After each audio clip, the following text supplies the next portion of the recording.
Right. And I'm sure you're going to mention it. Okay. But tell us a little bit about that tree we call the sandbox Oh tree. wow. Yeah, that's a very special tree.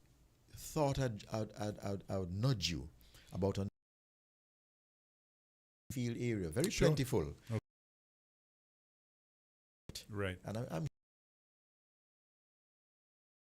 that tree we call box Oh, tree. tree. On-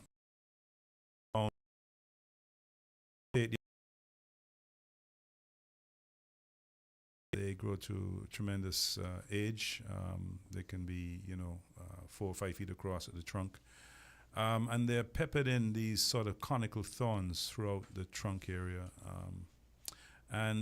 Sandbox trees have a toxic sap. So one has to be careful if you cut in a sandbox tree, because if the sap gets in your eye, it can blind you. Also, it has a very interesting way of dispersing its seed. This pumpkin-looking seed pod, when it's ready for propagation, will actually explode, or split open. And the seeds on the inside are disc shaped, a bit like a frisbee. And so it has a sort of aerodynamic shape to it. And of course, with that explosive technique in propagation, it takes flight. And from what I humbly understand, it can go 150 feet away from the tree as it explodes. It can be quite the thrilling experience to be in the forest and suddenly hear pow, as those seed pods explode. And then you hear scatter, scatter, scatter, scatter. Yeah, all over, yeah. Exactly. I used to be friendly with a gentleman called Edgar Challenger, in rest in peace, of great fame. He is, to me, one of the best historians I've ever come across of St. Kitts and Nevis. And he told me something rather, how can I put this, interesting, okay? In that the sandbox tree that grows, as I said, in every estate yard around St. Kitts, you see them, for example, at mansions and other places, was a symbol of subjugation. These indigenous trees were shown to the newly arrived enslaved people and told that if they don't behave, master would tie them to the tree and lash them. And so he told me, that Edgar Challenger, that they were a symbol of subjugation as well. So quite a fascinating tree, the sandbox tree. And the reason why it's, by the way, called the sandbox tree is in the colonial period, when they used feathered pens, feathered quill pens, they'd use a sandbox seed pod before it exploded, of course, as their ink blotter. So basically the green seed pod was filled with sand and it used to blot excess ink, if you were writing with the pen, with the quill pen. And so hence the name sandbox tree. Okay. Yeah. And of course, let's not forget, they're a wonderful handicraft type material as well. I mean, as a kid growing up, my mom and dad always encouraged us to be entrepreneurs. And we had a little boutique in the hotel, and I'll never forget, taking the segmented seed of the pod, and polishing it, putting it into the shape of a dolphin, putting a red dot for its eye, and hanging it on a chain and selling it to the tourists. So, it also has handicraft material value. I haven't seen those in a while, but yeah, I know. as a youngster too, I used to make earrings, them and sell them. Yes, they make wonderful earrings because each they come when they're flung from the tree, they come together in pairs. All right. And each pair is a mirror copy of the other. Correct. So it makes a wonderful earring because it forms more like a left and a right. I got you. Yeah.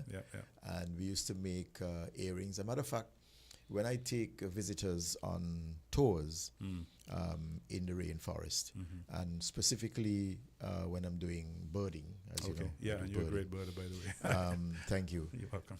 What I tend to do is give them bits and pieces of the flora and fauna, like some of the stuff we're talking about now. Right. And when it comes to the sandbox, I would either, sometimes I forget it, have a penknife, and right there in front of their eyes, because I love seeing the thing in motion. Yes. I would carve a dolphin out of one. First I ask them what they think this can make. Yeah. Most people don't get it, and they say, okay, keep looking at me. And I would carve one. Correct. They're like, wow.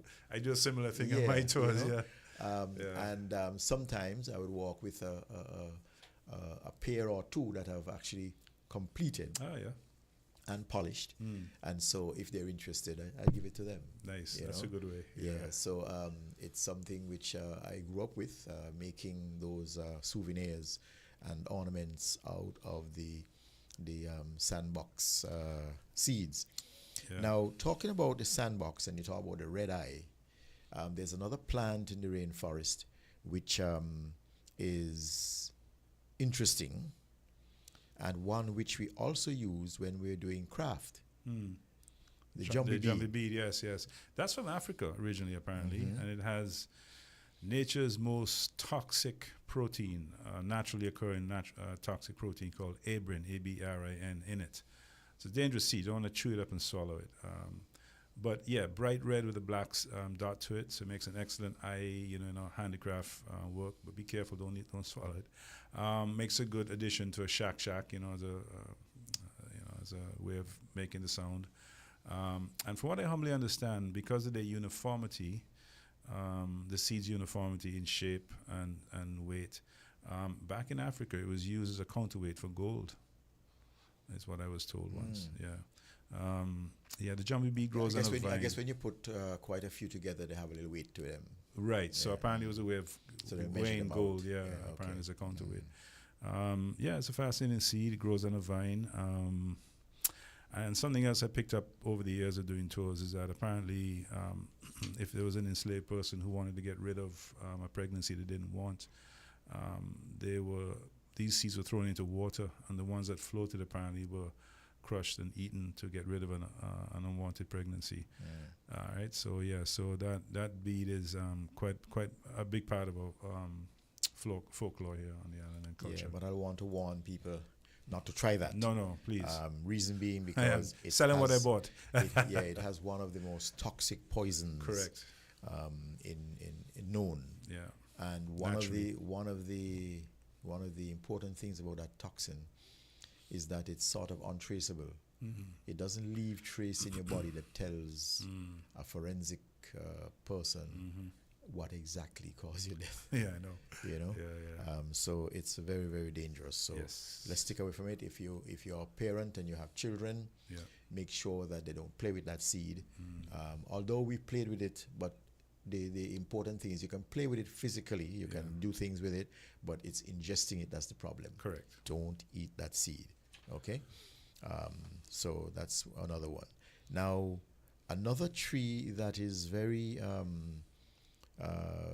prevalent in the rainforest. I see them all the time. As a matter of fact, I was in Nevis last weekend. We had our hash weekend in Nevis. Oh, yes, yeah. And I set the trail there, going up through the, what's that? Tower Hill? No. Not Tower Hill, I mean, what's it called again? Pennies, no? Pennies No, but the estate is has a name. The one with the Cutstone building that's still there? Yeah. I've forgotten the name. Forgotten the name myself. But anyway, we did a trail up through there, and going through that rainforest area, I saw some of the biggest examples of this fruit that I've ever seen. What's Okay? The stinking toe. that? Oh, yeah, locust. There were some huge pods on the ground, huge fat pods. Correct. Much bigger than any I've seen in St. Kitts before, right? Yeah. I don't know if the area where they were was so well watered that it created the size of those fruits there. Gotcha. But is there anything you can tell us about that tree? Sure, stinking toe? Stinking toe gets its name from the fact that when you break open that black seed pod you're talking about, dark brown come black seed pod, when you break it open, you really have to hold your nose because it smells a bit like blue cheese, or some might say somebody's stinking toe. What I understand about it, though, is that it's a substitute for vanilla, from what I understand. So, when you eat it and it's got a dry pulp, so you have to salivate early. It's not easy to do with the smell, but if you can get over the smell and salivate early enough so you can ingest or put into your mouth the dry pulp, it has a taste like vanilla/banana. And I was told, once again, I'm selling what I bought, that it's a substitute for vanilla in some parts of the world. And I think locust is even spoken about in the Bible, if I'm not mistaken. Well, we read in the Bible of locust, and that's one of the names we call it. Yeah. Locust, some people call it locust. But that's its scientific name. I know in the Bible, locust, in my knowledge, refers mostly to the grasshoppers. Okay, and so I'm probably wrong with that. So I don't know. Yeah. Depending on the context, whether they're referring to a creature or to the grasshopper or a plant, Yeah. But the locust, so we call it also locust. And I find a lot of people talk about it being stink.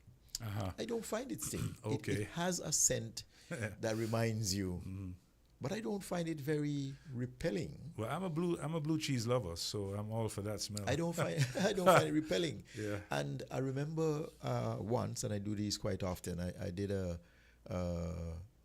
treasure hunt for a group, and one of the things that they had to collect on the treasure hunt was a stinking toe pod. Interesting. Yeah. Right?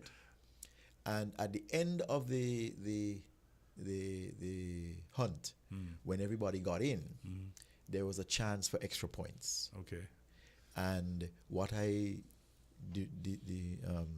contrived was that to get some extra points, a member of the team has to step up, open the pod, and consume eat. it. Yeah. And the reason why I did that is because I have noticed that a lot of things like these are going extinct in our They're few and far between. Yeah, correct, nobody, the youngsters don't know about locust or stinking toe. Correct. Percy, if I could just cut you off, you remember Rock used to run the airport cafeteria at one time? That was what I've never forgotten. That Rock used to have locust bean, stinking toe on the counter for people to buy or to sample or whatever it was he did with it. But he's the only one I've ever seen, retail locust bean like that. Yeah, Rock. Yeah, but that's Rock. interesting. Rest in peace, Rock. But people nowadays don't know about stinking toe. No. They don't know about eating it, period. Correct. And so my effort in this was to try and reintroduce people to it. Right, sure. So I added that challenge that you not only have to collect it so you know what it is. Right. You had to find out what it is in order to collect it. Yeah. But then when you got in, somebody had to eat one. Yeah. Okay? Yeah.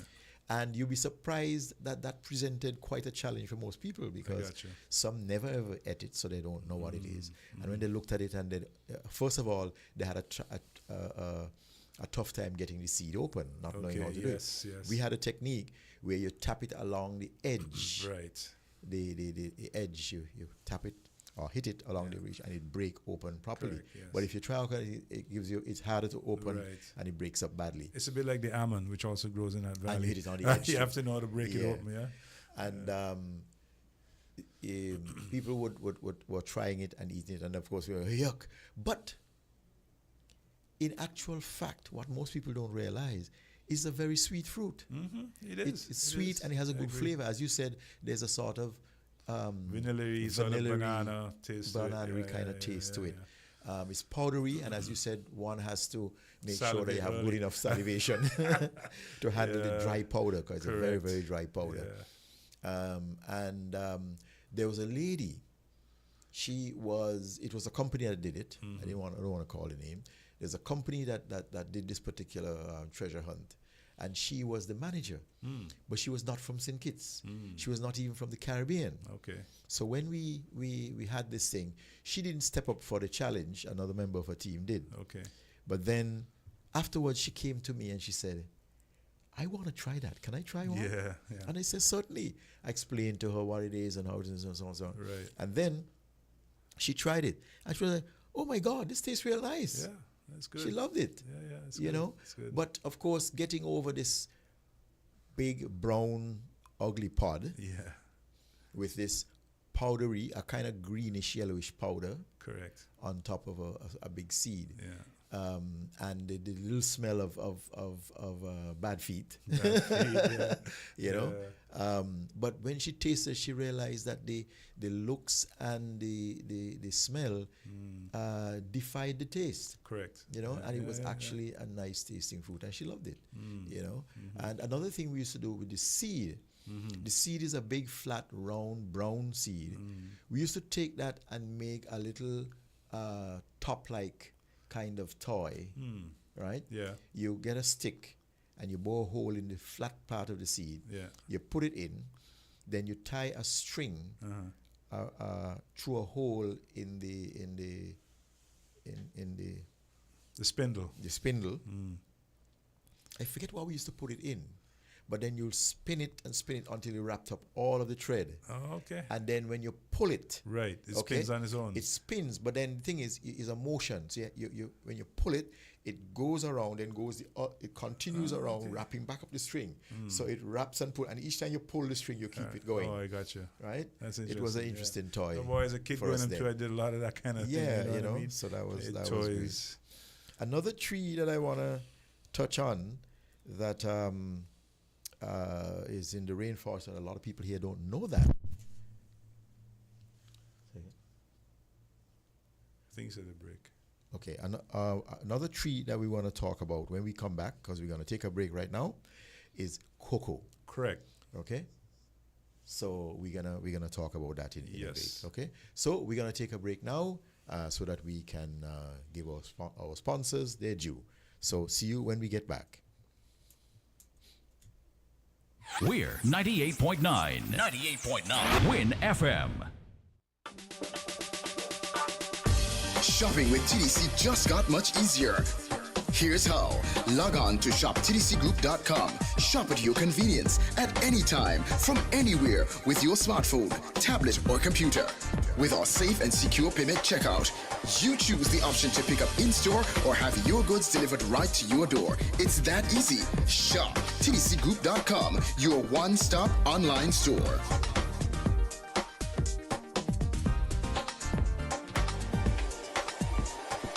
Shop anywhere, shop anytime, same quality you love. Now online. Shop www.shoptdcgroup.com.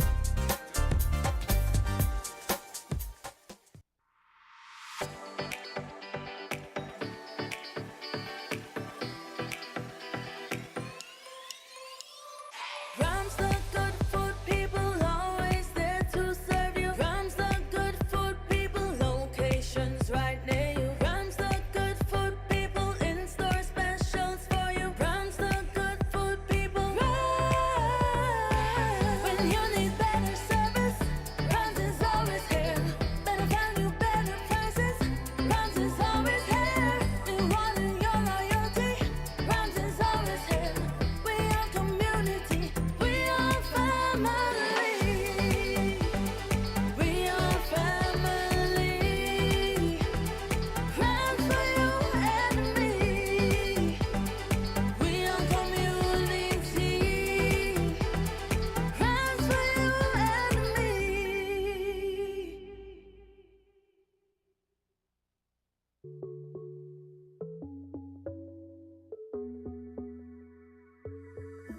It's the energy of we people, something pulsing inside. It beats in every soul, a feeling we cannot It's always pushing us forward, the limit up in the sky. There's rhythm in how we flow, a rhythm that can't be denied. It's in the feeling in our we talk. It's in the meaning in our spot. It is the thing that sets us apart. Who we are, 'cause the rhythm of life keeps pumping. Together going strong, no matter what, we keep things flowing. The people, we will go all in. Our hands up in the sky, celebrate and come, let your rhythm flow, flow, flow, flow, flow, flow. Come, let your rhythm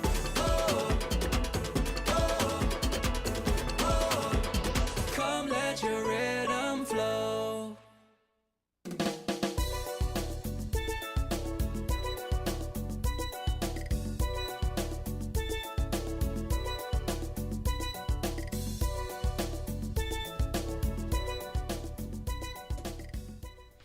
Welcome back, everyone, to Heritage Matters. And just a reminder that you can call us if you have any questions or any comments or any input. Our numbers are 466-0989, 662-0989, 718-285-6984, or 305-921-4619. And today we have our guest with us is Mr. Greg Pereira. And Good morning. we've been talking about a few of the flora of our rainforest. Yes. And we talked about the sandbox tree and the stinking toe. We're going to move on to one that is a tree that produces something that is literally treasured worldwide. Yes. But for some reason in St. Kitts, it never really got into any great commercial proportions. But the trees are still existing, especially in the Wingfield Valley and in the Peterman Valley. The Peterman and in the up there by yes, I understand we have a call. Hi, good morning. Good morning, good morning. And I've been trying must 100 times. I'm glad Yes. you got through. So that is great. So what can we hear from you today? Hello? Yes, you hearing us? Yes, I'm beginning to hear you now. Okay. I want to commend you for the show. Turn down your radio. That might be causing a little feedback. I'll turn it down. Still hear anything? So far, is that better? I think still a little. But I want to commend Greg. This is Sylvie Henry. Okay. So Thanks, Sylvie. Yes, I used to see Greg at morning. I would walk for exercise around the fort, whatever. And I did a book, some research on the book about the village, which includes down there. And he was quite interested in it, but I am now blind. Oh, I'm so sorry. But I have written the book. I haven't published it yet. Okay. You know, I admire. What's the name of the book? Hello? What's the name of the book? It's about 50 years of the village. Okay. Talk about the establishment of the village, which started in 1891 when they purchased the land. And the growth of the village until it reached as far down as Seaview, all the way down there. But what I used to like about Greg, he had one Jeep. I think the driver was some Challengers. Hello? Yes. I started essentially always with a Land Rover and still have Land Rovers. And I would wait and beg Greg for guavas. Yeah. That's a nice guavas. And we used to talk a lot about this establishment of waterlands and everything. Right, yes. But what intrigued me, that was an opportunity that a lot of us see, and we don't think it is commercial enough. Right. I always tell people. No. He said he has 8 Jeeps. Yes. I mean, maybe not. You know, have to put on the clothes and go down by stairs. Yeah. But it gives you a good chance. And in the village, the older men, they knew thing. By the way, the one with the locust, there's a very large tree in the Governor General yard, Oh, that's right. Yes. No, Yes, that is true. And Yes. one next door in the cemetery. There's one in the cemetery, Okay. right? Yeah. And in fact, the treasure hunt I spoke about, that was where I expected people to collect that locust from, the one in the cemetery. And I used to pass some money with my bag, 2 bags, one for me, one for my sister. And locust is sweet. Yes, it is very sweet. When we were going to school, at the time the village school was in the Methodist church. You buy them, you might pay, even for one, or your parents bring them from the mountain. You didn't talk about the mancipore trees. Oh, we're going to get to to that. that. We're coming to them. We're going to get to that just when you called, actually. Yeah, but my father worked at Buckley's, and he would go into the forest and take us and show us this different trees, show us different fruits, That's wonderful. That's and wonderful. our people don't seem, some of them don't seem interested. They're facing the and screen. they couldn't make a good living. No, I was very lucky. And what happened to me too, Sylvia, is that I grew up in a hotel, and fortunately for me, the tourists that was staying in the hotel were sort of like a captured audience, so I could walk before I ran, kind of thing, by taking them on my days off and weekends to see the rainforest, to walk them through the forest, and they pay me a small amount of money. But that's basically how I started, by using my sphere of influence. When you started, Yeah, I was lucky. And I admired it because, as you said, you could have stayed in the clean hotel Yeah, I could have. Yeah, with your tie and your jacket and your tie. yeah. No, I had a passion for an nature. opportunity. Yeah. I saw the opportunity, and I had a passion for nature. My parents, bless them, they always encouraged me to do what I wanted to do. Not necessarily what they thought I should do. And I would encourage parents to do the same thing. That try and find the skills. Where you at now from where you were. True. You say, oh, you mean before the boy go look so you go mountain, because it's mountain we just say. Right. No, I mean, if you have your whole heart into what you're doing and you love to do what you do, you can't fail. That's true. Can't fail. You don't care what people say. No, exactly. Yeah. Now, in terms of the cocoa, the place called Hazel Mountain. That's behind Challenges? They call it the hole. Oh, yeah, that's up behind. You see where Atlas level is? Yes, I know what you mean now, yeah. Okay. They call it the hole. Okay. A gentleman from Montserrat used to work with a mountain ground, Yeah. He used to produce coffee, cocoa, Wow. citrus, Yeah. and he would bring them to town on Friday. Right. And my mother would sell them the cocoa and everything Right. at our place on Millionaire Street. Yeah. You still I have grew up cocoa with in the all of mountain. these things. Yeah. And sometimes, the people migrate, the bush take over, and True. nobody seemed to be interested in True. work in the area.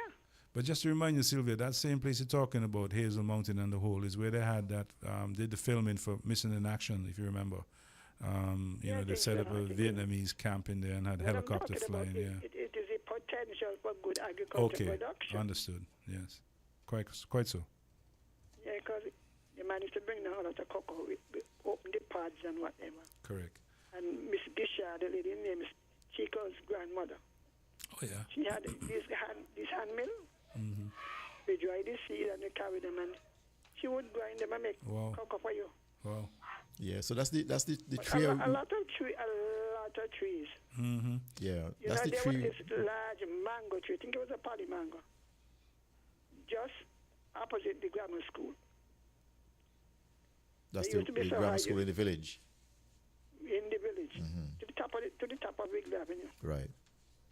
Opposite where Larry Edwards used to live. Miss Perkins, you remember the name? Yeah, you're talking, I think, not too far from Tony Berry shop around the corner there on the right. Right on the corner there. Yeah. That was a tall mango tree. Nobody could have climbed it or would have climbed it. Yeah. If you got a Yeah, good it's hand, you funny, could you probably get one, though. Stone it down. Huh? If you had a good hand, you could probably stone it down. Yeah, you got analog, they're sweet, and they don't drop easy, and they yellow up in the tree. Okay. Polymango. Poly mango. Nice. So there's a lot of history, Yeah. And I hope our young people, because I can't get work, you can make work. Yeah, no, I was lucky, as I say, I used my sphere of influence to get springboarded into doing tours, but then I ran with it. And Yes, the big thing for me too was to get my family support, because they spent money on my education. I went away and studied to be a hotel manager, and I worked around different departments in the hotel. Yeah. And so they saw a future for me really in the hotel, but Boy, how much time we spend on you to get your No. education. right. So yeah, I love them dearly for allowing me to follow my passion. Yeah. So they spend on him to go university to study hotel in Hinigawa Mountain. Yeah, that's what happened. All right then. Okay, thanks Sylvain for Nice calling. hearing your voice. Thanks for calling. Okay, so we were talking about cocoa, and Sylvain just mentioned some bits and pieces about that. And so I was saying that's one of the products that the tree produces is one of the most sought after worldwide products. Cocoa to make chocolate and all the Grenada has a variants big of industry. chocolate. St. Vincent, The Windward Islands do well with do cocoa. well. St. Vincent, Grenada, and so Tobago. on. Yeah. And I think there's even some from Jamaica. And right? Dominica. And Dominica, all those nice wet I'm sure places. the French islands have it too, but we don't really, yes, know much probably about we them. don't study the French islands too much. But the place I was trying to remember is Bayfords. Not Bayfords. Yes, Bayfords. Yes. There's a lot of trees up in the wilds of Bayfords. So what I humbly understand happened, Percy, is that in days of old, when these estates were owned privately, where it became too steep to grow sugarcane in the old days. The idea was to grow tree crops. Right. So hence cocoa and coffee and coconut up on the higher reaches, you know. Yeah, and you do notice that because where the cocoa trees are in Bayfords are on a steep slope coming down from the top where the farm and so is Right. coming down that steep slope that really couldn't do other traditional agricultural Right, crops, right. but those sort of Tree crops. tree crops Yeah. fit in there quite Perfectly, nicely. yeah. And then we were talking about Mamsi Port. It was brought up by Sylvine, and I love Mamsi Port, Yes. especially when it's stewed with cinnamon bark and brown sugar, and put it into a tart or a pie as a filling, and give it to me with some vanilla ice cream. Say after I've had a curried lobster dinner, you know what I mean? You're going right down the right path. Man, I tell you, Mamsi I Port is often delicious. tell people that the most delicious jam Yes. you could make, Is call Mamsi all Port. the other jams, True. all the other jams that anybody knows about. When it comes to Mansiport jam, that is absolutely the best. Par excellent. And of course, not only as a jam, but even just eating the fruit. The fruit has a wonderful flavor. I think it also used to be called apricot. Yes, Right? yes, apricot. Or Mansiport, yeah. or Mammy apple. Mammy apple. That's You know, it, had we three were names. talking earlier about jumbie beads being a dangerous toxin. Again, I'm selling what I bought here, but somebody said to me once that Mamsi Port, if you come home, if you're somebody who's very intoxicated, you know, where you're falling over drunk, and you eat Mamsi Port uncooked when it's raw, you die. Oh, really? That's what I was told, and that's because it has some kind of counteraction with the liver or kidney. What I do remember is that my grandmother and most parents at the time used to forbid you from eating Mansiport before you go to bed. Right. Yeah, it has effects. They never gave a reason, but they always say you're gonna ride you. You're gonna ride you. So that kind of thing. Ride your stomach. Yeah. All right? And they always told you don't eat Mansiport before you go to bed. But I don't know if I ever tried.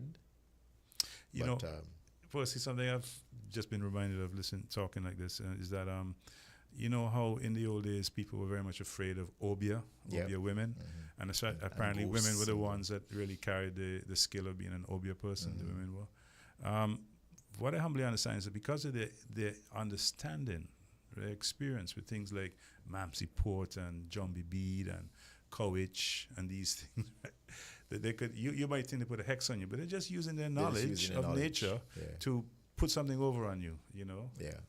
And that's what magicians and witches and more than meets the eye. People in that and so on who they make discoveries about things that a regular person don't know. Exactly. And they use it to amaze you or baffle you or even create fear. And these things are passed down too, you know, from generation to generation. And what happens, things like those, especially if it's being used for fear and control and so on and so on, they don't pass on the secrets generally. They only pass on to their special relative who is sworn to secrecy too. Correct. You see? Who carries that mantle. And You know what I mean? pass it down that way. Yeah. Yeah, so we talked about Mansiport. Well, Mansiport too had a very thick, tough skin.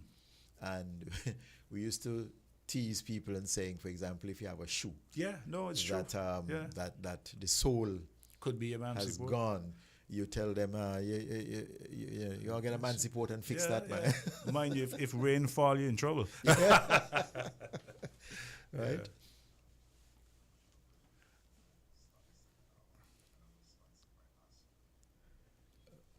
Who? Hello, yes. So, so we're going to talk a little bit more about some of these other things in the rainforest. But before we do so, we're going to take a commercial break and we'll come right back. Found the sound. 98.9.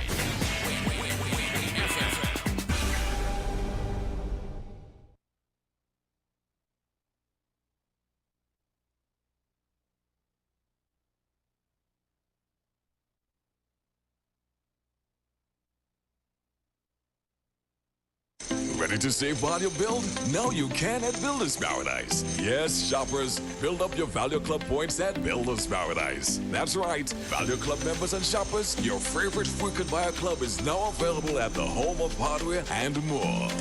Whether you're laying tiles, painting walls, replacing doors, upgrading windows, or fixing up your home, every purchase at Builder's Paradise now earns you Value Club points. Enjoy exclusive benefits like discounts on thousands of items, special savings for seniors, instant deals, quarterly rebates, plus an extra up to 2% off every quarter. Shop more, save more, earn more, only at Builder's Paradise. Don't miss out. Start building your rewards today with Value Club at Builder's Paradise, because every bolt, board, and brush brings you closer to bigger, better savings. Terms and conditions apply.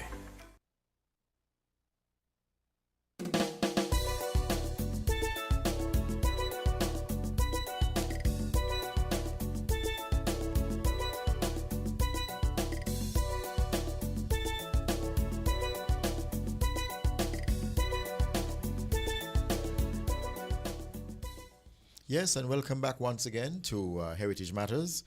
And we encourage you to call in 466-0989, 662-0989, 718-285-6984, or 305-921-4619. And to begin this segment, we actually have a caller. Caller, good morning. Just to add something about the Mansiput, when I was growing up, you had to check the sky, you know. You had to check the sky. Mansiput after midday. Oh, I know my grandmother used to say at night. Well, midday, it was midday, so we would go outside and look up the sky and see. It's an interesting fruit. So the midday is for checking.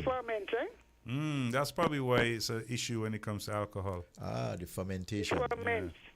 Even when you make Mansiput jam, after a while it will begin to form up.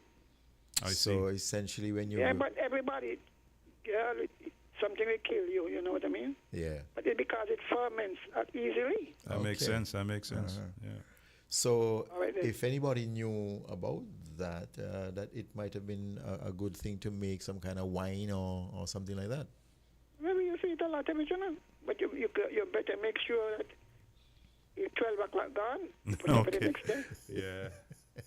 But it was a lot because they go, up by Sandycut, where Limo have the house.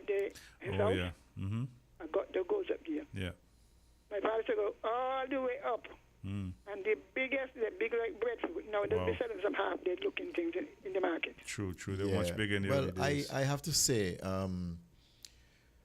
I don't know if the monkeys weren't in tune with them yet then, but I have found that nowadays when I go into the rainforest and I pass Mansipur trees, some people think they're extinct, but I pass trees all the time. But you tend to see quite a lot of fruit on the ground, especially in Bayfords and Wingfield and so on and so on. And the monkeys, they devastate that fruit. They seem to love it, but they start eating it from early. So the fruits don't get the chance to grow into what they used to grow too. With locust bean too, with stinking too. Yeah, and so on. They seem to thrive on it. So. They don't sell stinking to, already used to be selling stinking to opposite flow thing, True. From the country. Yeah, I know.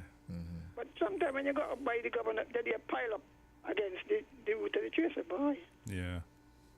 We used to when we went to the old grammar school, man, you jump the governor fence.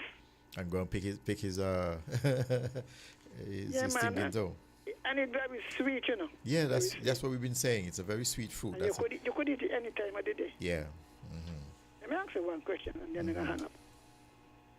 In this cemetery, there were some palm trees that bore some red fruit. The red fruit or berries, if you want to call them. Are they poisonous? A palm tree, you said? Yeah, palm tree. Right. There is what's called the dwarf royal palm, and it produces clusters of big seeds with a reddish skin on it. Now, those are edible. In fact, I feed them to my chickens. I have chickens in my And backyard. the Yeah. birds, they We used to eat them, but Yeah. the same kind of time. You got to make sure you don't eat them past No. a certain hour. Oh, I didn't know that the one. pearly-eyed thrasher loves that. And food. some They eat some them people a lot. thought they were poisonous. Yeah, And my chickens love them. Monkeys also strip them and eat them. Yeah, they're edible. Yes, the monkeys. Just, But of a more And the recent birds time, too, there's you another fruit borne by a palm, which is called the foxtail palm. It's bigger than the ones that you and Greg are talking about, and very brilliant red, and nice and fat and juicy looking. Now, I remember I have those trees in my yard, and one day a Guyanese gentleman came by and asked me, what am I doing with fruits? Because I had bunches of them on my trees. And he said, nothing. He said, man, give me some of those. I said, what are you going to do with them? He says, eat them. Right? So I said, these can't eat. He said, yes, in Guyana we just eat them. Everything's a Right? different palm. So I told him, I've been to Guyana and I saw them eating Right. some red Wee or something. things from palm trees, but it's not this one. No. He said, yes, that's the one. That is the one. you so ain't I- just ask them to eat in front of you. Well, he ain't listening me out yet. So I tell him, okay, let me give you one to try. So I got one and I gave it to him, and he promptly put it in his mouth with all confidence and started to chew it up. And then he spat it out and he said, oh, no, this not it, this not it. I said, that's what I was trying to tell you. Right? No, you have to be careful. But the funny thing I is, tell you, we used to go up in the cemetery when school get break, and some people say, them they poison, you know. no, They they're say not the poison, bird, but the bird don't eat them, they poison. well, the birds that eat that one. The birds that eat the one you're talking about. I see, for example, the pearly-eyed thrasher. You need a big beak to hold it in there. The pearly-eyed thrasher eats it. I see them eating it all the time. So it's called a dwarf Repeatedly. royal palm, and Yeah. the seeds in particular, the fruit in particular, elliptical shape. They're not round like a ping pong ball. The one Percy All saw right, with the then, let me hang up. foxtail. Yeah. Okay. Yeah, the foxtail one is also sort of elliptical, with a point sometimes right, at right, the end, right? Yeah. And I've tried them even before the gentleman talked. That's why I knew Right. that they weren't palatable. Okay. But I remember just biting one to taste it to see what it's like, whether it's sweet, and it Gotcha. has a kind of bitter, not encouragingly edible taste. You know, it didn't do me anything, but I spat it out, and so since then I knew that they're not really something to eat. But this gentleman was convinced. He's from Ghana and he knows these things, and they can be eaten. Yeah. So we were going on to talk about some other trees, and one that I wanted to talk with you about, which you Yes. see very prevalently in the rainforest, Right. especially as you go up in elevation, are tree ferns. Right. Yes. In fact, from Tell what us I about humbly tree understand, from my research, and I've done quite a bit of research, there's a particular species of tree fern that's only found on Nevis, St. Kitts, and Statia, from what I understand. So we do, in fact, have a unique species of tree fern. Now, not only that, because of our isolation here in the Eastern Caribbean, in the middle of the archipelago, and the fact that we came out the ocean about 30 million years ago, apparently, I'm not sure though. Because of that fact, the isolation, it's not only tree ferns that we have that are only found here, that species. There's a particular type of haliconia called the beehive haliconia. Then there's a fern called a Malcolm Smith-eye proctor fern. And there are other things that are really only found here and nowhere else. So we should be, as a independent island nation, very proud of the fact that, the forests of our island are a unique treasure trove of genetic diversity. There are laws to protect what's there. There's a lot more that can be done with the laws. In fact, way back in 1987, we had the National Conservation and Environmental Protection Act, but a lot of that has not been fully incorporated into our law. So still there's a lot of room for improvement, in my humble opinion, to do with the forests of the interior. But yeah, the higher up you go, the more prevalent the tree fern is. And there are different types of tree ferns as well in the high mountains. And of course, let's keep in mind that these tropical forests with tree ferns have been around for tens of millions of years. So down near the equator where we are, the forests have remained the same for a very, very long time. The ice ages that have come and gone in the past have not smothered tropical forests as they have temperate forests. So we have plants in our mountains that go back, tens of millions of years, thanks to the fact that we're so close to the equator. So yeah, it's a very special plant in a wet zone. Greg, just a interjection. Sure. One of the things I tell folks is that that tree fern is perhaps one of the most ancient. Good morning. Good morning. Mr. Pereira. Hi, As morning, someone sir. involved in the giving hiking tours of our forest, Yes. I hope you might be able to help me on this one. Mm-hmm. Some years ago, there were plans afoot to create a forest ranger grouping, and that people would pay fees to be able to access the forest, or visitors would pay fees, which would help to fund the maintenance of these tracks into different parts of the forest.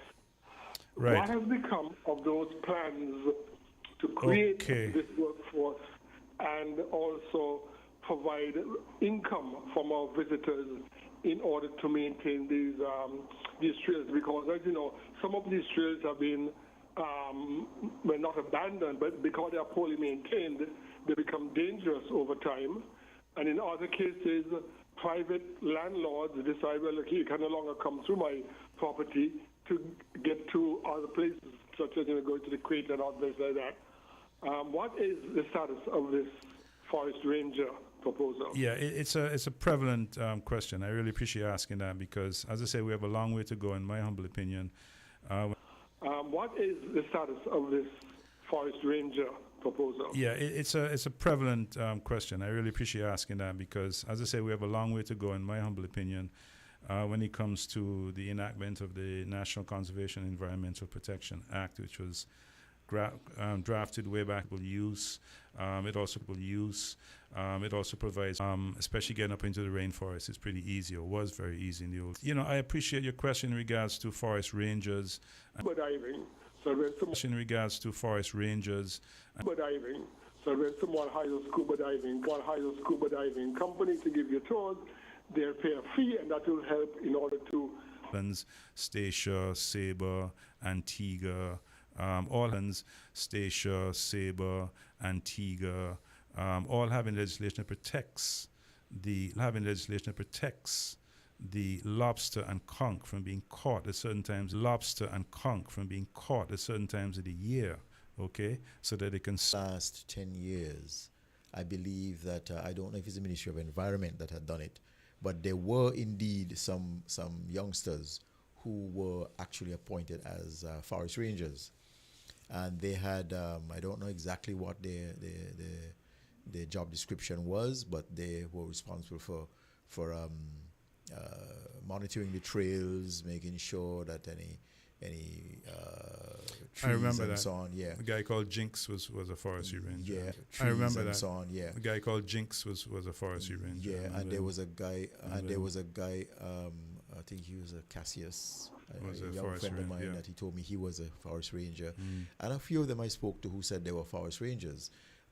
So that part apparently was implemented at some point recently, but whether it is still ongoing, I have no idea. And even going back to my early days of doing hikes, the Honorable Dwight Astafine, when he was in power, actually put money into the Wingfield area, create, especially the Thank you marine. very much, gentlemen. Thank you.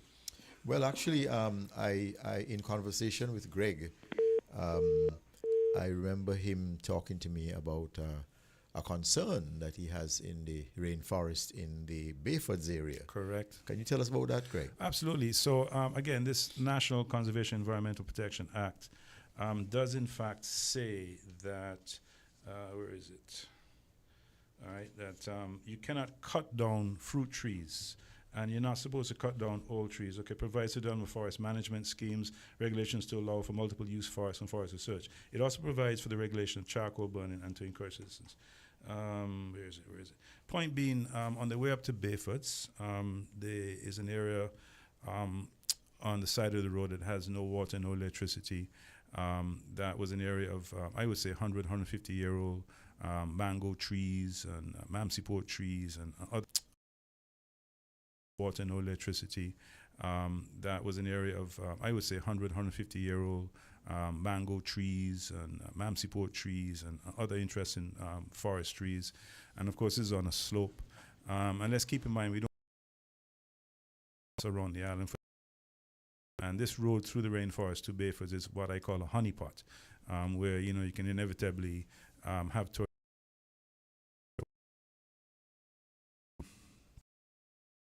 even the Act, nothing was done to protect that particular forest. And appreciate and understand that we have an agenda for food security as we go forward, and I'm all for that.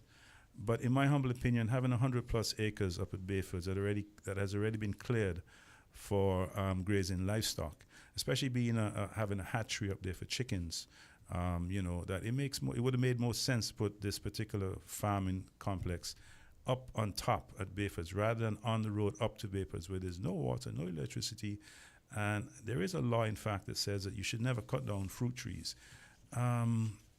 Without permission. Without permission, right? And I know this permission was not given. I know that for a fact. So, I mean, I don't want to be political, Mr. Hanley, but, you know, this needs to be looked at. Thank you.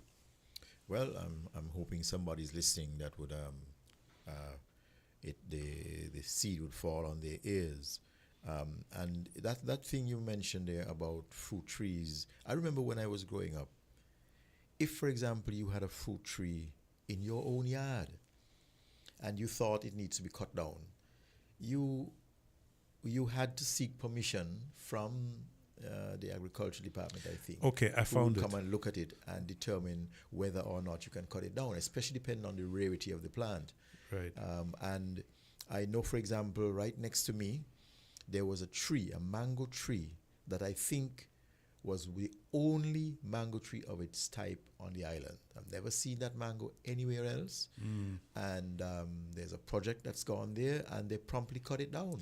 So the law, it says the Fruit Trees Destruction Prohibition Ordinance, Cap 93, Amendment 1976. It says this law prohibits cutting down of certain fruit trees without permission of the agricultural minister, chief agricultural officer. And that area was cleared of fruit trees. Yes. And like I said, there was this tree that I know is the only fruit tree of its kind. Never seen that mango anywhere else. And they just simply cut it down. It's a shame. For the project, which is a shame because now we don't have that mango anymore. Yeah. Yep, so these things happen. Okay, we were talking about the tree fern and how old it was, and it's probably a prehistoric tree. And unique to the island. And they have some unique species here. But speaking of unique species, because you were talking about unique species of plants, but I think there are very few people who know that St. Kitts had what we call endemic species of bird. Correct. Okay. Endemic meaning it's the only place that is found in nature. Species of bird. Correct. Okay. Endemic meaning a bird that resided mostly in the rainforest.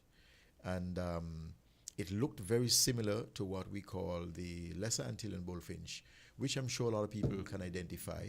It looks like a little black bird with red underneath the throat and under the tail. The female is brown. And so those are the Lesser Antillean bullfinch. But the St. Kitts bullfinch was apparently a much bigger bird. The Puerto Rican bullfinch is larger than the Lesser Antillean bullfinch. But the St. Kitts bullfinch, surprisingly, was bigger than the Puerto Rican bullfinch. Amazing, yeah. By about 20%, it is said. Right. There are specimens that were gathered. You remember in those days when they found new species to taxonomically identify them and so on. They took specimens. Correct. And so in the British bird repositories for that purpose. There are specimens in there of the St. Kitts bullfinch. And Montserrat has a Montserrat oriole. Yes, Montserrat has a so Montserrat it's oriole. not unusual to think that some of these islands, have little unique, islands. have So unique little plants and islands, animals, yes. you will think that most of the endemic species will be found on big islands or big areas. Right. But you're so amazed to see that little islands like, and even Barbuda has a Barbuda warbler. Wow. Right, which was a great concern when they And had they that have a lovely hurricane. song, eh? When it had that hurricane the other day and wiped out a lot of stuff. Okay. It was feared that the Barbuda warbler might have been destroyed. Yeah. But eventually, with time, when things settled back down a bit, they found it again. Good. So it's still around. But we lost our St. Kitts bullfinch because over the years... We think we lost it. It might still be up there, Percy. I can tell Don't you give up hope yet. What happened is that the last recorded reliable sighting was somewhere back in the 1930s. Okay. But we have the current birding community, and I give credit to people like Linnell Bonaparte. She led a little project to try and find the St. Kitts bullfinch. Right. And she got, through a grant, some equipment. Those cameras which you can put in the rainforest, when they're triggered by motion, they would come on and record what you're seeing. And it record it not only video, but also audio. Okay. And we've had some sounds that were interesting. That sounds like a bullfinch. Okay. Maybe a little different to the Les Antillean bullfinch, but we have no definitive definition to say that it is for sure the St. Kitts bullfinch. And we made some discoveries during that exercise that were interesting. For example, along with another project that was being carried out, we found that the main perpetrator in the forest, people thought it was the monkeys in terms of eating eggs and so on and so on. Turns out to be but rats. It was discovered from these two projects that it turns out to be rats. I heard that. Okay, but anyway, we got a commercial break to make. Yes. And so after that commercial break, we'll Stick and stay, folks. WINN is 98.9. 98.9 is Win FM. Attention, St. Kitts and Nevis. The countdown is on and time is running out. This is your final call, your last chance to save big at Hostos Automotive during our VAT Off Drive On Blowout event. It's your final call, your last chance to get up to $15,000 in total savings. No down payment, free servicing for 12 months, free bill of sale, $1,000 in groceries, or 3 months of free gas, free registration, licensing, tinting, and accessories, and 4% VAT off on top of it all. Yes, you've heard right. Everything free and 4% VAT off. But listen closely. This incredible sale ends when June ends. No extensions, no do-overs. This is your final call. Your last chance for the biggest auto sales saving for the year. So don't walk, run to Hostos Automotive now. Your dream car is waiting, and these deals are ready to roll. Hostos Automotive, where affordability meets the road. Terms and conditions apply.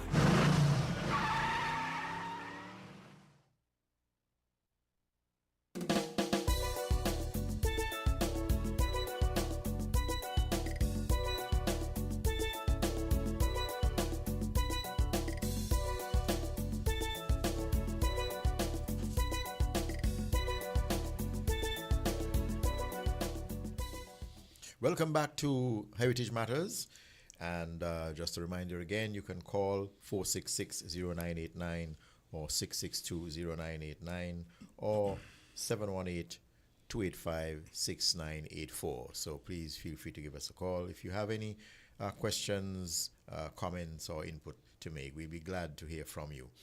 Now, in St. Kitts, we have created a lot of interest in our biodiversity, and as part of our efforts to preserve some of that, we have sought to create areas in St. Kitts, for example, the National Forest Reserve, where we try to protect our rainforest. And we have also identified some areas that are unique and special in the biodiversity part of it. And there is an organization called the St. Mary's Biosphere Reserve of St. Kitts and Nevis. Right, yes. And I would ask Greg, because I think Greg is one of, and for those of you who are watching the video, you can see the logo, and the T-shirt that he's wearing is of the UNESCO St. Mary's Biosphere Reserve of St. Kitts and Nevis. And so I would want Greg to tell us a little bit about the St. Mary's Biosphere Reserve. Well, first off, I'm very proud to be a part of this very innovative and smart move in regards to the government acquiescing with UNESCO to protect and preserve not only the land, but the culture and the economic viability of the citizens of the area. So let me read for you the background. In July 2011, the International Coordination Council of UNESCO's Man in the Biosphere program approved the St. Mary's Biosphere Reserve in St. Kitts and Nevis. As the first designated biosphere reserve in the English-speaking Caribbean, it will serve as a model, or it has served as a model, for the nation and the Caribbean region in the promotion of sustainable economic and human development.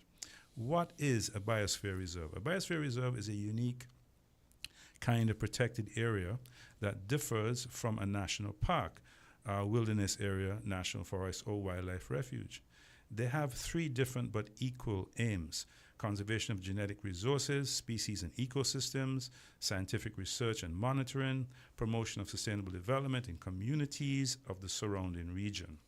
Now, the core zone, this is an area that is devoted to long-term protection and conservation of the biodiversity within the area.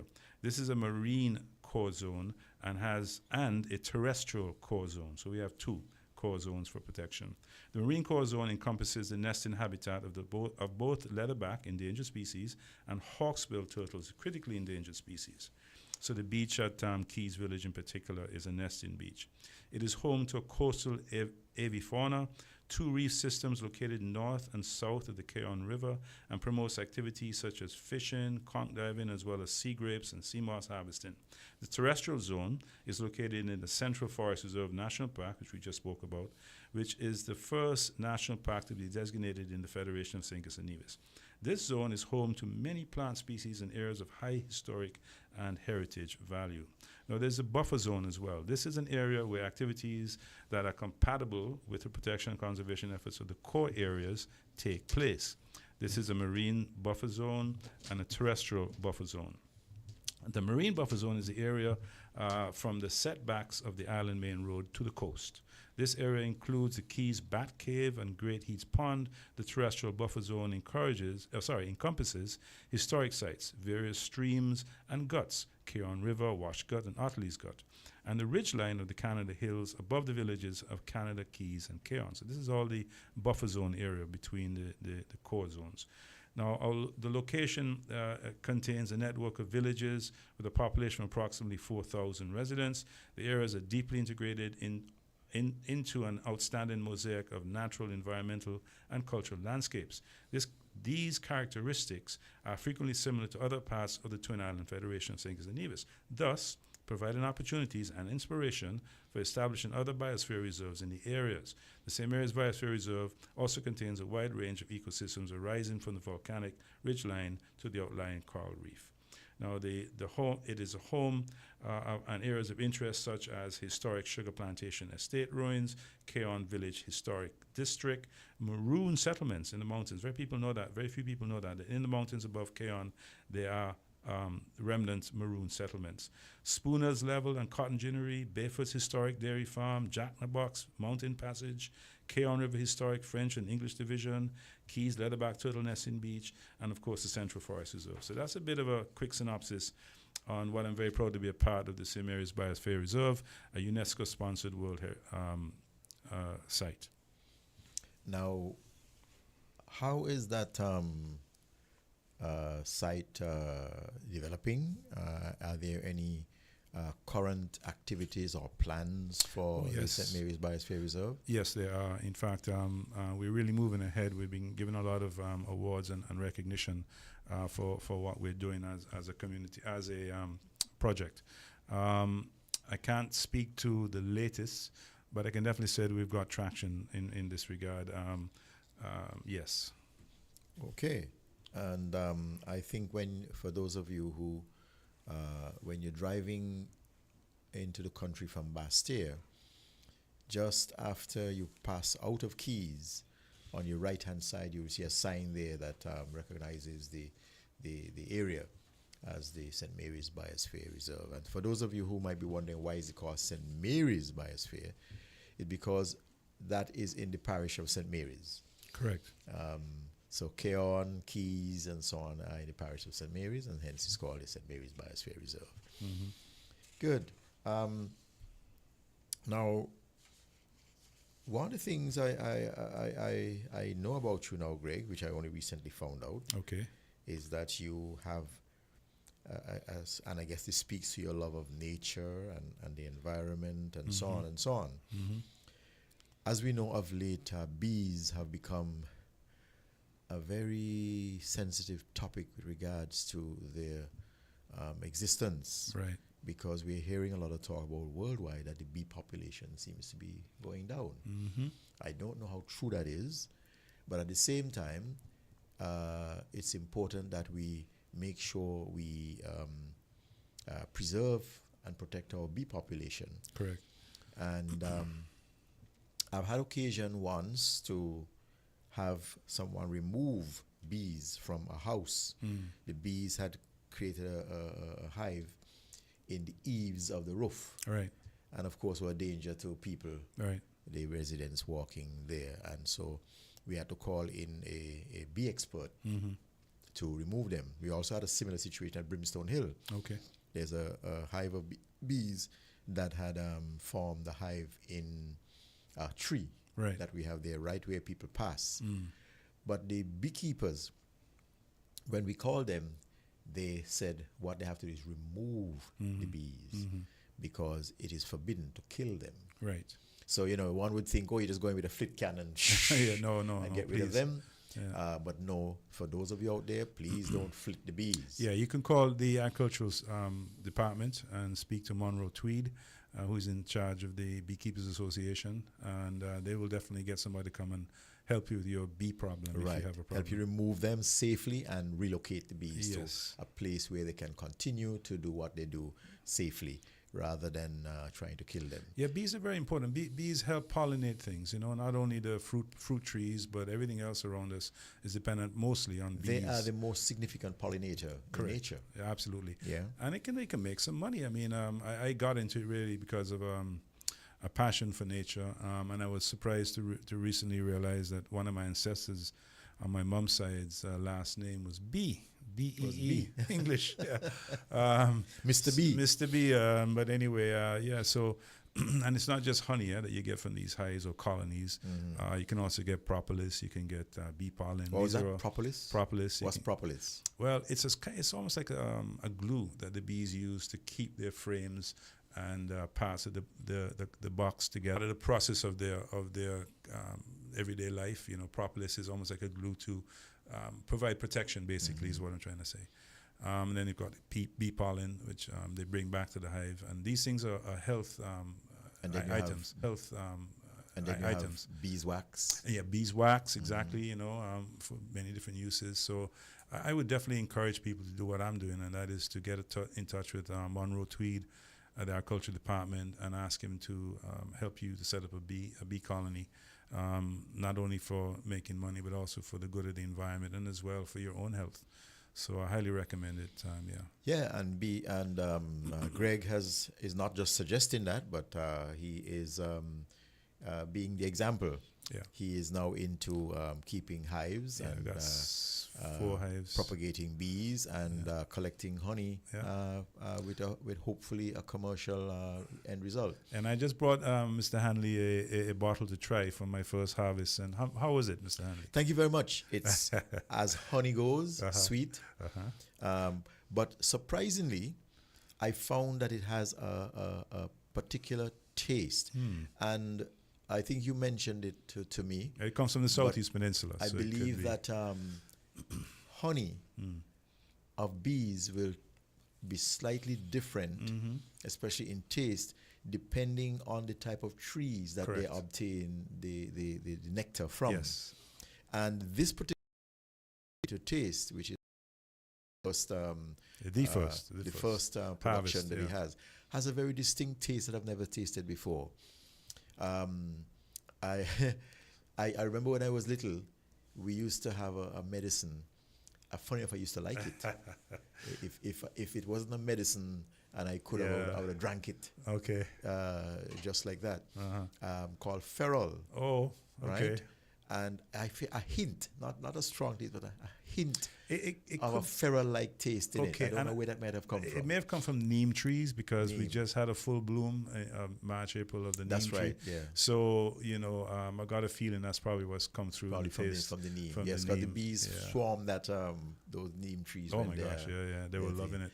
And something else I saw blooming on the southeast recently too was the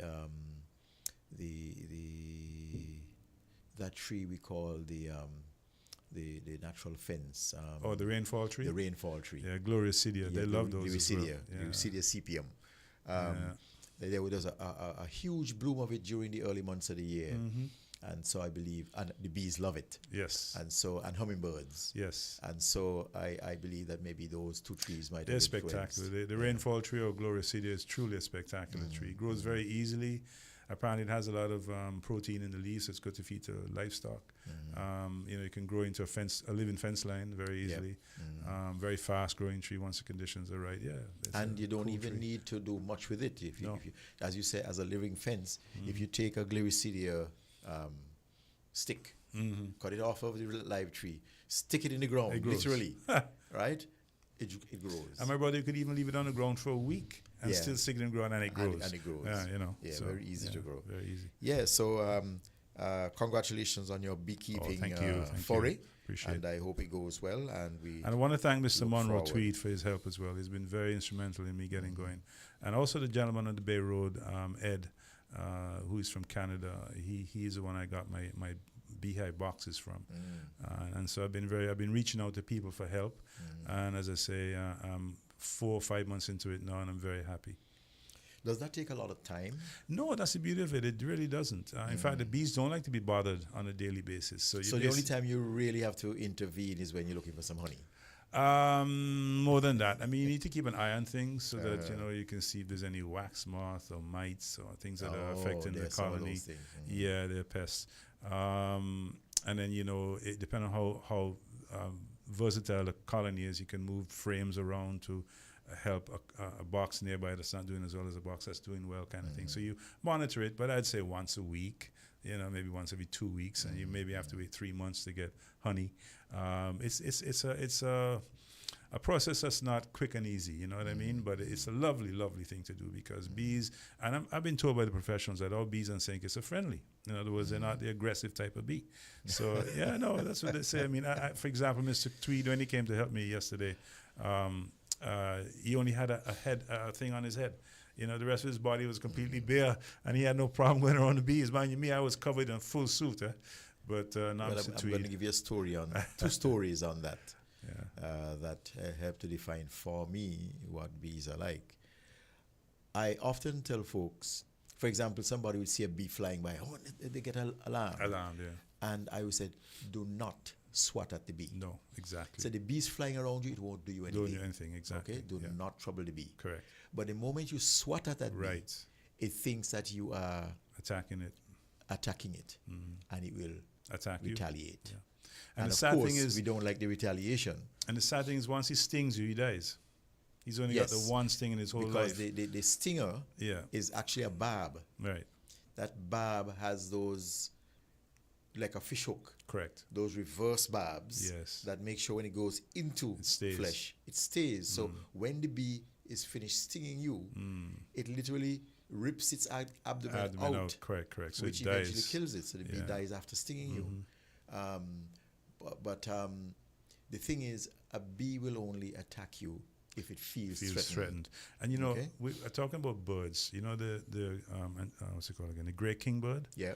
It loves bees, by the way. Yes. So if you have great king All birds around your insects. colony, you don't want them there. Yeah. Because they're going to be feasting They're on your gonna bees. feast, especially if they know where they Yeah, are. They will feast on them. Now, once we were doing a hike in Old Road in what we call Big River, Okay. and it didn't happen on the way up, but on the way down,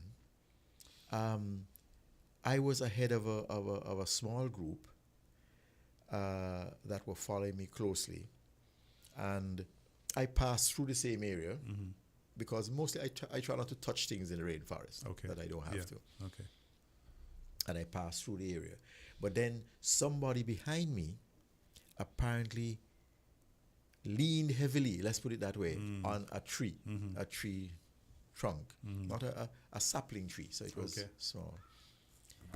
Only to find that they were then attacked viciously by bees. Wow.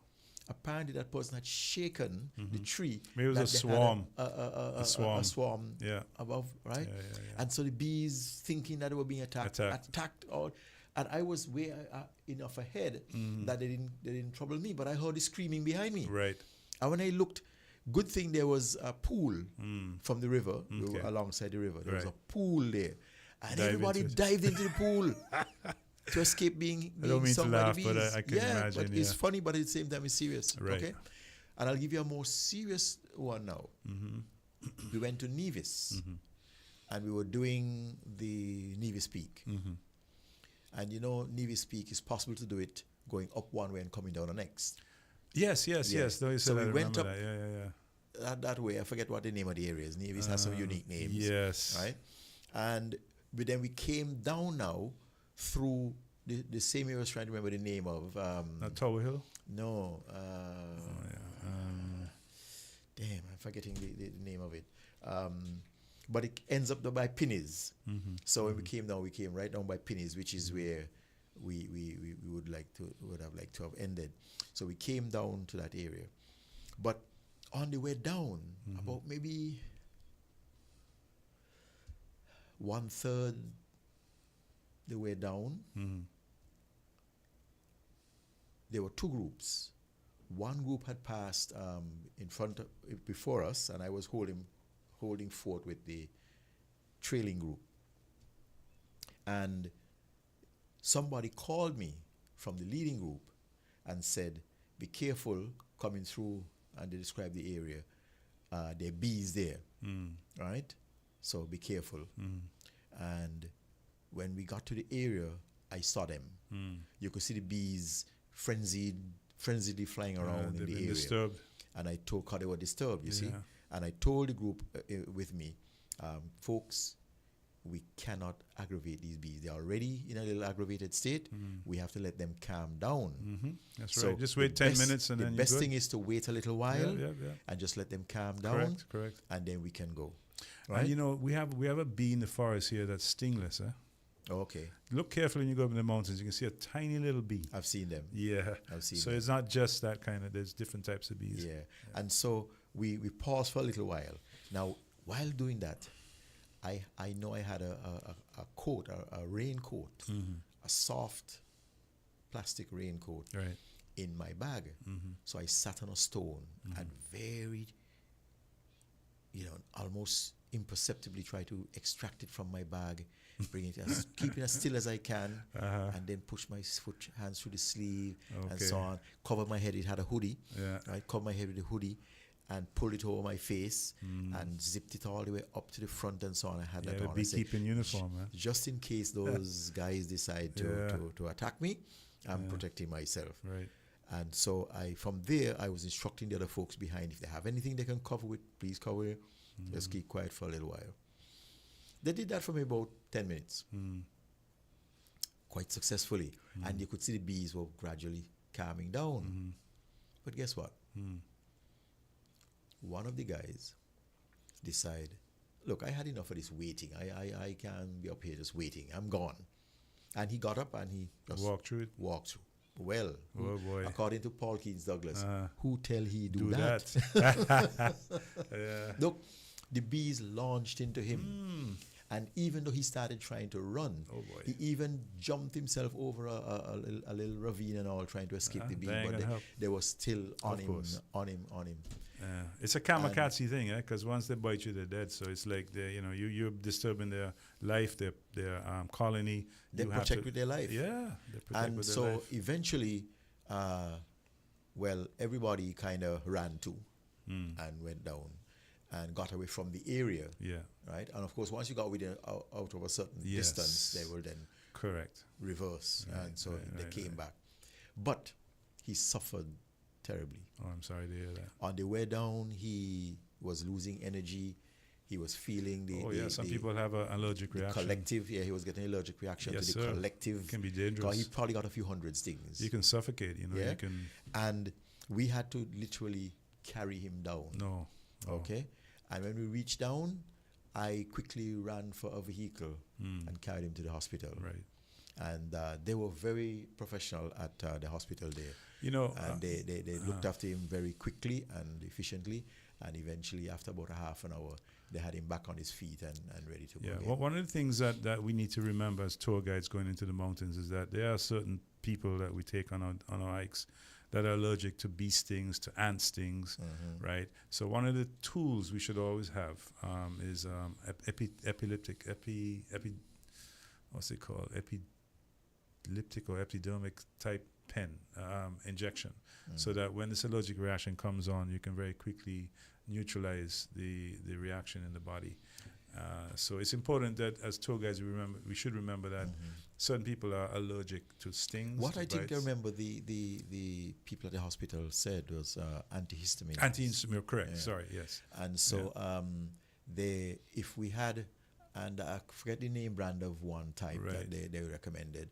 And so I think it's important that sometimes you walk with those things. Because Correct. there can be a first yeah. aid approach. Part of your first aid, yes. To have to somebody antihistamine getting tablets, some antihistamine tablets. Yes, correct. Right?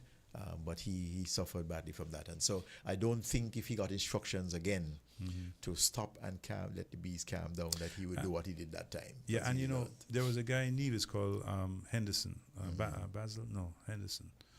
They used to call him the Bee Man, right? And he passed, unfortunately. He got cancer and passed away. Rest in peace. And he instigated beekeeping for a lot of Nevis farmers. He was sent to Nevis as a VSO by the British, specifically to help with beekeeping. And what I'm trying to say is that he did a lovely book on beekeeping that's specific to do with the islands of Nevis and St. Kitts. And I'm afraid to say that book is out of print, but I understand it exists. And if anybody's listening to me that can help, especially in Ministry of Agriculture, I think that they should reprint that book done by Mr. Henderson out of Nevis, because it's a Bible. Would they need some sort of permission to do that, though? Possibly so. Yeah. But I mean, it's a good resource, in other words, yeah. Yeah, well, I hope somebody out there has an idea of that book and where it can be found, and help to get it available to the public for their enlightenment. We need more beekeepers, guys. Yeah, and speaking about antihistamines, we talk about medicine there. I know we have around us quite a lot of plants that are of medicinal value. Oh, yes, and the for guests all like to sorts of hear that things. on my tours and as for well. example, when we talk about bees, we have a bush we call the bee bush. Corralita. Corralita, right? And I think when we were small, of course, a lot of bees hang around that tree with those bright pink flowers. You're a lucky man if you have that growing near your colonies. I tell you, they love that stuff. And when we get stung by a bee, you head for one of those bushes, you crush the leaf and you rub it over the sting. Right. Yeah, any sting really, a jack span or whatever, you rub that spot, man, you rub it and it goes away. With bee bush. And bee bush. Okay. Yeah. And that was supposed to now I have heard you mention something some time ago about a story about a ship called the Andrea Doria. Right. Which I think had some serious influence on St. Kitts's yes. marine life some time ago. Okay. So we're talking Tell us way about back. the Andrea Doria. Thank you. So we're talking way back in the 1700s, and we're approaching July 4th, which is Independence Day in the United States. Andrew Doria was one of the first naval warships, you could say, that the Americans had. It was saluted when it entered the harbor in St. Eustatius in 1776. And it was dubbed the first salute to the American flag anywhere on the planet. This is just next door in Statia. It was saluted when it entered the harbor in St. Eustatius. Actually went through Statia. Statia or St. Eustatius to get to the Americans from the French and from others. And so the Andrew Doria being saluted in this neutral port in 1776 by the Dutch was almost like a declaration of war against the British. They were not happy. But I just saw, July 4th coming up. It's an interesting story that not many of us know about. That first salute given to the American flag was just next door on Statia in 1776. Nice, interesting story. Been purchased in November 1775 as one of the first of 4 ships of the fledgling Continental Navy. The Navy itself had only been authorized on October 13th of that year by the Continental Congress. At that time, the name was changed to Andrew Doria, so it was originally a privateer. Andrew Doria was a victorious admiral of Genoa, who had led the fight in his own country against the French. He was known as a brilliant and courageous naval leader and was often recognized as the most brilliant admiral of his era. He was born in 1466, died in 1560. He felt it was a great honor to be named after this famous man who was called the liberator and father of our homeland by the Genoese. And so that was Andrew Doria. Let's see.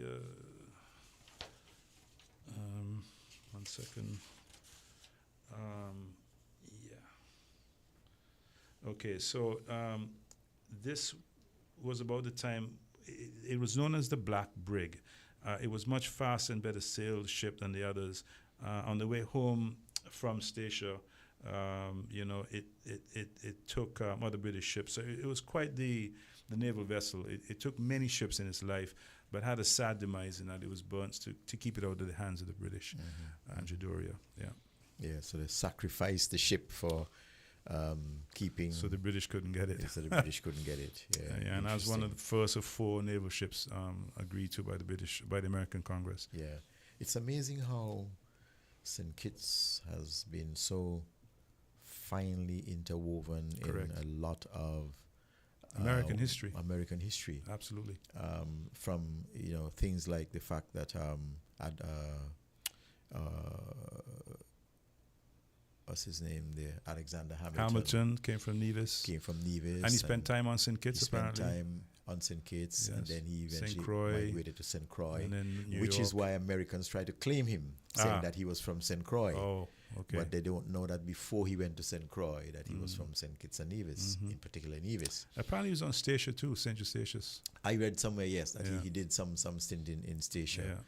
And then we have, of course, the gentleman by the name of Jefferson, Samuel Jefferson. Captain Samuel Jefferson, right? The great-great-great-grandfather of Thomas Jefferson, the American president. He was one of the first plantation owners to get a land grant, you could say, from the UK king here on St. Kitts. He was the one who started an estate called Red Estate, it was. Right. Which eventually became Wingfield Estate. Wingfield Estate, that's where Romney Manor is now. Because afterwards it was bought by the Earl of Romney. Correct.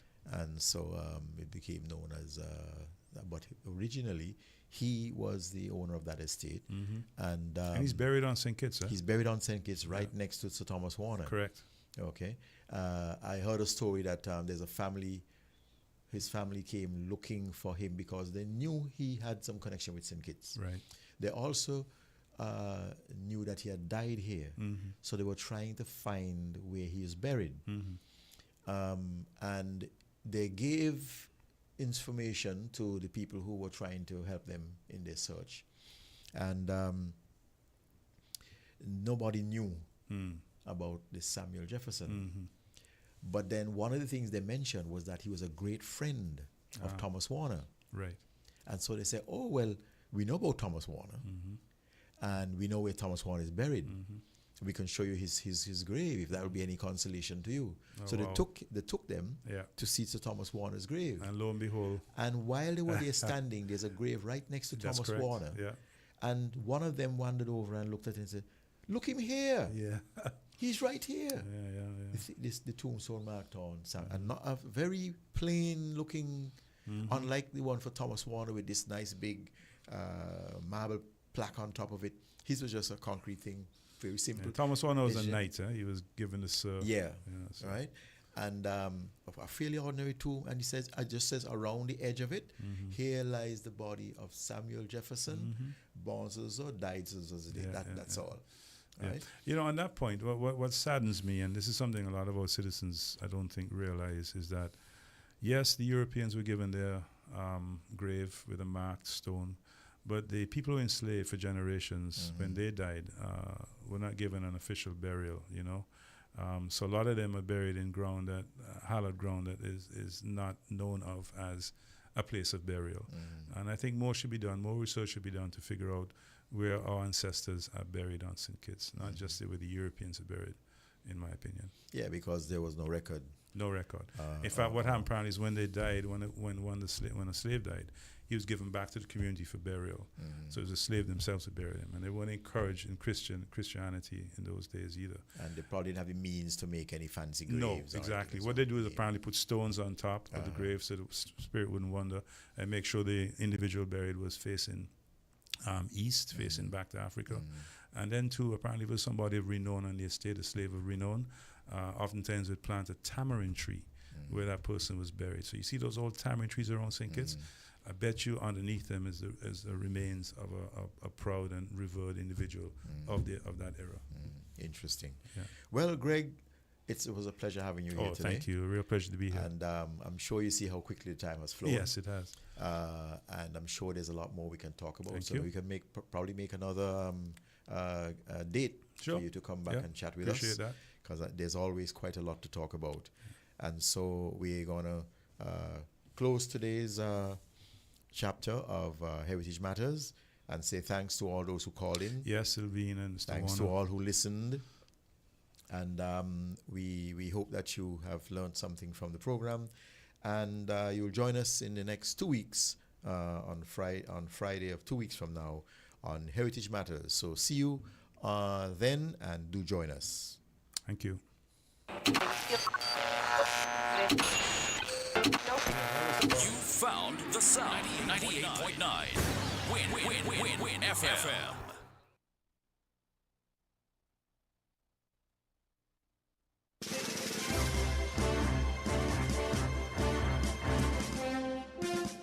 We now bring you the headline news. The headline news is brought to you by The Grange and Caribou.